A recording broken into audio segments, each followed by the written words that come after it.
Share on Pinterest. Like most people, you've probably done some things you consider good, some you consider bad, and plenty of things that are somewhere in the middle. Maybe you cheated on your partner, stole money from a friend, or smacked your child in a moment of anger. Afterward, you felt unhappy with yourself and resolved never to do it again. You may still wonder what that behavior says about you as a person, resulting in distress and uncomfortable feelings. Keep in mind that asking yourself, "Am I a bad person?" isn't unusual. Simply considering this question shows you have some measure of self-awareness and empathy. If you try to avoid causing harm, that's a good sign. If you can acknowledge you have some room for improvement, and who doesn't? You're taking a promising first step toward positive change. If you need help now, if you're considering suicide or have thoughts of harming yourself, you can call the Substance Abuse and Mental Health Services Administration at 800-662-HELP, 4357. The 24/7 hotline will connect you with mental health resources in your area.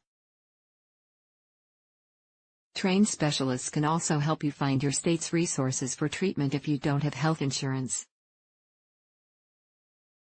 First, what does it mean to be bad? This is a complex question that doesn't have an easy answer. Most people have the capacity for good and bad behavior, but bad can be subjective, and many people disagree on its definition. Drive. Maury Joseph, a psychologist in Washington, D.C., points out the importance of considering the context of bad behavior. If a person makes the only choice available to them, based on their developmental history, the prejudices of the country in which they were born, and their current environment, does that make them bad? In a nutshell, everyone has a backstory that provides important context for their behaviors. What might be considered bad behavior for one person might seem more reasonable for someone who comes from a different background. The dark factor of personality. In a 2018 research paper and website, 3 psychologists suggest that what they call D, or the dark factor of personality, lies at the root of unethical or cruel behavior. D-factor traits include narcissism and psychopathy, along with sadism, spitefulness, self-interest, entitlement, moral disengagement, egoism. All of these traits suggest that someone will pursue their own interests at the expense of others. Maybe you've noticed some D-factor traits in your behavior. Regardless, the following questions can help you examine your behavior and identify areas that could use some work. Do you think about the consequences of your actions? Many of the choices you make affect people besides yourself. Before you do something, especially if you have doubts about whether it's the right thing to do, it's wise to stop and consider whether your action might hurt someone else. Passing on a workplace rumor to your boss could make you look good, but it certainly won't help your coworker, especially if the rumor isn't true. If the potential impact doesn't matter much to you as long as you benefit, or you have a hard time considering consequences for others, that may be worth exploring. Do you consider how others feel? In your daily life, do you take time to consider the emotions of people around you? Showing interest in the well-being of others is an important part of maintaining interpersonal relationships. Maybe you feel guilty because you don't have a lot of time or energy to help out. But it doesn't take much to demonstrate that you care. It's often enough just to offer emotional support or a listening ear. It may help to talk to a therapist if you feel indifferent, or if you believe others deserve the distress they experience. What drives your actions? You might do things others consider bad out of necessity. For example, many people who lie, steal, or do things others might consider immoral feel they have no other option available. Reasons don't always justify theft or other crimes, but they can help put them into context. Maybe you stole because you couldn't pay for something you needed. Or you lie to protect a loved one's feelings or keep them out of trouble. Sure, these probably aren't the best moves. But if you have an underlying motive of protecting someone you care about, you're acting to cause the least harm. If, on the other hand, you do unethical or unkind things in order to hurt others, or for no reason at all, it might be worth reaching out for help. Do you make time for gratitude and compassion? When others help you or show kindness, do you thank them and show your appreciation, possibly by doing something kind for them in return? Or do you accept these gestures as something you deserve, something you're entitled to? How do you feel when others ask for your help?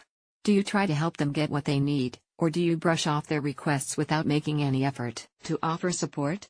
If you take without giving anything in return, and don't feel at all bothered by that, a therapist can help you take a closer look at why. How do you respond when you realize you've hurt someone? The people we're closest to can sometimes bring out unkindness in us, according to Joseph. We lash out, we're nasty, we push them away, we say hurtful things. Maybe you tend to say mean things in arguments or put down friends when you feel down. Most people would certainly consider this bad behavior. But how do you handle the aftermath? Do you apologize, try to make amends, or resolve to communicate better in the future? You might feel terrible, but regret and remorse can help pave the way toward improvement. Maybe you don't care who you hurt. Or perhaps you believe your partner deserves harsh words or other mistreatment because they treated you badly. These are signs you might want to look at your behavior more closely. Do you think about other people or focus on yourself? Good self-care involves making sure you can get your own needs met. There's nothing wrong with being a little self-centered on occasion. You shouldn't feel bad or guilty about not being able to help other people when you're tending to your own needs. If you only think about yourself when your life involves other people, such as a partner or children, those other people may face pain or distress as a result. Children can't meet a lot of their own needs, so parents generally have to find a way to take care of their emotional and physical needs. This can be tough if you're dealing with illness or mental health concerns, but a therapist can offer guidance and support.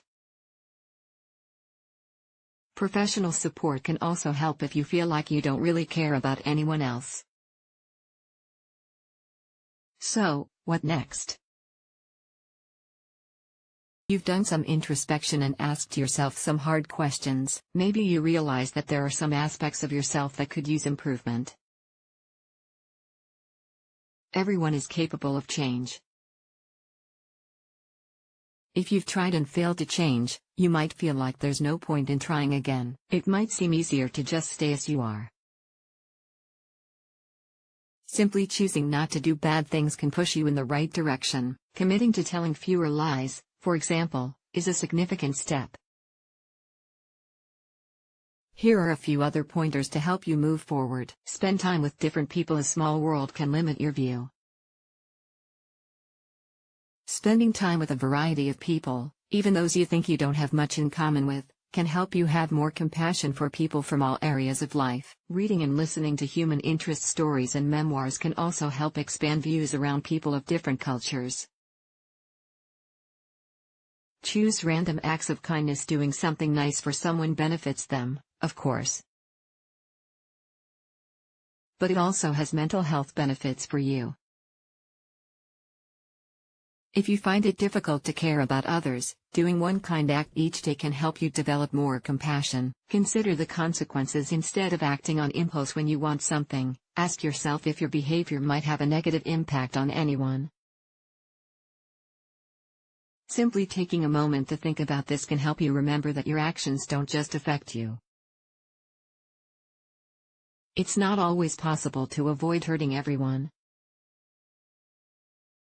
If you proceed with caution and compassion, you can avoid causing unnecessary pain. Thinking things over can also help you find a solution that's better for all involved. Practice self-acceptance. It can help to remind yourself that everyone makes mistakes. You may have hurt people, but you aren't the only one who's ever done so. What's most important is learning and growing from the past in order to avoid hurting people in the future. Identify your values and live accordingly. Having clearly defined values can help you live a more fulfilling life. Ask yourself what matters most to you. Honesty, trust, kindness, communication, integrity, and accountability are a few potential examples. Then, identify changes you can make to help you live out these values, such as always telling the truth, honoring your commitments, telling people when something's bothering you. Talk to a therapist if you find yourself spending a lot of time wondering about what kind of person you are. Therapy can be a big help. Plus, there may be an underlying issue, such as depression, stress, or another mental health concern, that affects your mood and interactions with others. Therapy is also a safe place to learn more about what drives your behavior and get guidance on more productive ways of getting your needs met. A compassionate, ethical therapist will offer support without passing judgment. People with complex, interpersonal problems might put up a facade that prevents people from getting more than a superficial glimpse of them. They seem nasty, guiltless, without remorse. But that may not be the full story, Joseph says. Therapy can help people make changes in their behavior, he explains, by allowing them to develop a deeper understanding of others' emotions, to see them not as commodities, but more complex. The bottom line: your ability to consider your actions and wonder about their impact suggests you are probably a better person than you think you are. Even if you've done bad things or have some D traits, you're still capable of change. The choices you make in life help determine who you are, and you can always choose to do better. Crystal Rapole has previously worked as a writer and editor for Good Therapy.